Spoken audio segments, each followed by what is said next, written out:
예, 반갑습니다. 오늘은 문제 한번 풀어볼게요. 경영전략 문제 1번부터 한번 보도록 하겠습니다. 사업구조 분석에 대한 설명인데요. 자, BCG 매트릭스와 GE 매트릭스가 보기에서 보이고 있습니다. 그래서 우리가 사업구조 분석에서 BCG 매트릭스를 처음 배웠고, 보스턴 컨설팅 그룹에서 만든 거, 그 다음에 제너럴 일렉트릭스에서 만든 GE 매트릭스, 이 두 가지를 통해 가지고 사업구조 분석을 했었습니다. 1번부터 한번 보죠. BCG 매트릭스 분석은 사업을 절대적 시장 점유율과 시장 성장성으로 구분해서 네 가지로 분류한다. 절대적이 틀렸습니다. 상대적 시장 점유율을 가지고 구분을 했었습니다. 그래서 이쪽이 상대적 시장 점유율 부분이고, 그 다음에 이쪽이 Y축이 시장 성장성이었습니다. 이쪽으로 갈수록 시장 점유율이 높은 거였고요. 이쪽으로 갈수록 성장성이 높은 거였습니다. 그래서 네 가지 분류로 구분을 했죠. 네 가지로 구분을 했습니다. 이 부분 성장성은 좋은데 아직 점유율이 낮은 그 구간이 바로 물음표 구간이었어요. 퀘스천 마크였죠. 그 다음에 이제 서서히 시장 점유율을 늘려갑니다. 근데 그때 시장 점유율이 바로 절대적이 아니라 상대적이라 말했어요. 여기가 뭐였습니까? 여기가 스타였죠. 스타였고, 여기가 캐시카우, 그 다음에 여기가 도그, 개였습니다. 그래서 2번 보시면 성장세나 점유율이 낮아 이윤이 저조한 상태, 신규 또는 개발 사업에 해당한다. 요거를 조금 좀 고치면 좋을 것 같은데, 성장세는 높은 겁니다. 여기 성장세는 높고, 그래서 사실 2번도 틀렸네요. 네. 근데 2번도 틀렸는데 이거 고쳐주시면 좋을 것 같아요. 성장세는 높고 점유율이 낮은 경우에는 여기 문제야 퀘스천 마크 부분이고, 신규 또는 개발 사업에 해당한다. 요 부분입니다. 요 부분. 그래서 2번도 고쳐주시면 될 것 같아요. 3번 GE 매트릭스 분석은 사업을 시장 매력도와 그 다음에 사업의 강점으로 구분한 3x3, 그러니까 9개로 나눴다는 거야. 9개로. 여기서는 4개로 나눴는데요. 좀 더 쪼개가지고 9개로 나눴습니다. GE 매트릭스에서 원의 크기는 시장의 크기를 얘기하는 것이고, 그 다음에 원 안에 음영 처리된 부분 어떻게 했냐면, 예를 들어서 GE 매트릭스가 이렇게 9구간이 있어요. 하나 둘 해서 동그라미 이렇게 그립니다.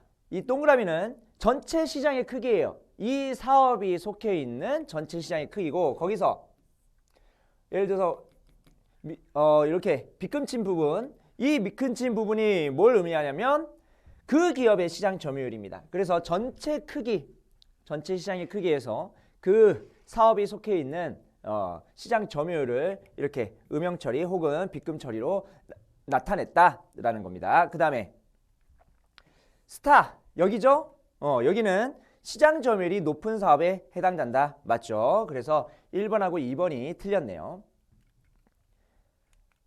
자, 2번 보도록 하겠습니다. 2번은 마이클 포터의 오포스 이론이고요. 밑에 항목 중에서 요인관계가 알맞지 않은 것을 고르는 문제입니다. 자, 시장 진입의 위협. 일단은 오포스가 일단 뭔지 한번 보도록 하죠. 그러니까 기존 경쟁자 간의 경쟁 강도를 중심으로 해서 다른 시장, 다른 기업이 들어올 수 있는지, 요거였죠. 시장 진입의 위협. 근데 시장의 성장성과는 관계없이 진입장벽이라는 우리가 용어를 썼었습니다.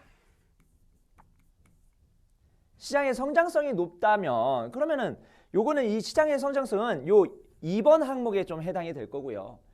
기존 기업, 그러니까 신규 기업이 기존 시장에 입성하기 위해서는 뭔가 진입장벽이 없어야 되는데, 그 진입장벽이 높으면 높을수록 그러면 신규 기업이 그 새로운 사업에, 기존 사업에 들어오기 힘든 겁니다. 그래서 이 진입장벽과 관련된 내용 제가 예시를 들었었죠. 조선산업을 예시로 해서. 그 다음에 대체제의 위협. 대체제라는 게 뭡니까? 지금 기존 시장에 판매되고 있는 제품 또는 제공하고 있는 서비스가 있습니다. 그런데 이 제품과 이 서비스를 대체할 수 있는 뭔가가 이렇게 나왔다. 그러면은 기존 시장에 있는 그 기업들을 위협할 만한 그런 요인이 되겠죠. 이거예요. 그래서 대체품의 성능하고 가격이 뛰어나다. 기존에 있던 그 제품보다 성능하고 가격 면에서 뛰어나다라고 한다면 그러면 그 기존 시장을 위협할 수 있는 요인이 됩니다. 그 다음에 교섭력 부분. 구매자의 교섭력. 사는 사람이에요. 소비자를 얘기하는 거고요. 그 다음에 공급자의 교섭력. 벤더들을 의미하는 거겠죠. 그 기업에다가 뭐 원자재 이런 것들을 납품하는 이런 벤더들을 얘기하시면 되겠습니다. 그런 것들 보시면 되는데 일단 1번은 좀 틀렸고 맞지가 않아요. 관계를 이렇게 매칭을 시켜야 되는데 매칭이 안 됩니다. 2번은 매칭이 되네요. 경쟁 기업의 수와 규모에 따라서 경쟁 강도가 달라지겠죠. 그래서 경쟁 기업의 수가 많으면 많을수록 경쟁 강도는 세질 겁니다. 그러니까 경쟁 강도 구도가 기존 경쟁자 간의 그 경쟁을 하는 데 있어 가지고 경쟁 기업의 수가 많으면 많을수록 치열할 거예요. 그런 걸 얘기하시면 됩니다. 그 다음에 대체재 이거 말씀드렸고 그 다음에 제품의 차별성이나 브랜드력 내가 제공하고 있는 제품의 차별성이 크고 그다음에 브랜드력이 높다라면 소비자들은 내 제품을 구매할 겁니다. 그러면 누가 갑의 위치에 있을까요? 누가 교섭력이 좀 셀까요? 제가 교섭력이 더 셀 거예요. 구매자보다 내가 교섭력이 세라는 겁니다. 차별성이나 브랜드력이 높다면. 그 다음에 공급품의 대체 비용. 내가 저 물건을 만들기 위해서 원자재를 사는 겁니다. 물건을 만들기 위해서 원자재를 사는데 그 원자재가 바로 여기 있는 공급품이라는 거죠. 그 공급품의 대체 비용. 다른 걸로 바꿀 수 있을 때 대체 비용이 굉장히 높다. 라고 한다면 계속 그 공급품을 써야겠죠. 그래서 만약에 다른 그 대체를 했을 때 비용이 크다라고 한다면 누가 갑의 위치에 있을까요? 그러면은 공급업자가 갑의 위치에 있을 겁니다. 내가 함부로 못 바꾸니까. 그런 걸 생각하시면 되겠습니다. 그래서 이 오퍼스 분석 반복론 안에는 굉장히 많은 내용들이 포함되어 있을 수 있으니까 잘 정리를 하셔야 됩니다. 굉장히 중요한 이론이에요.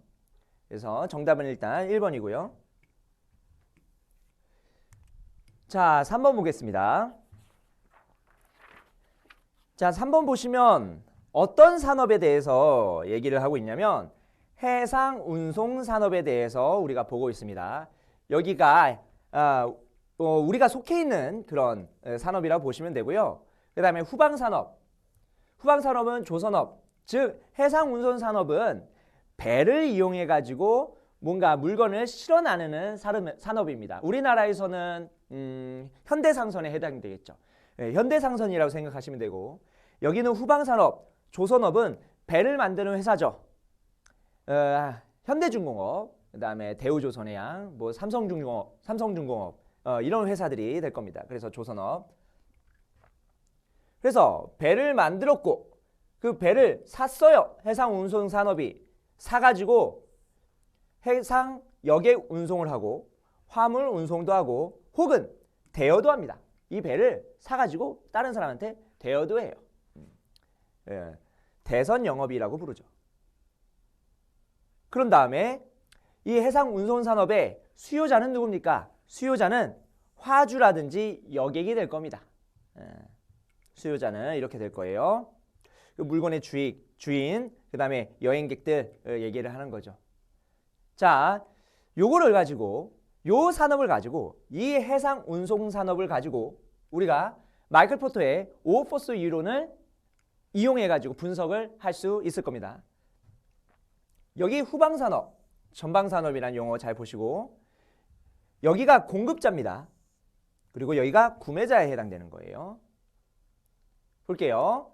1번 해상 여객 운송 사업은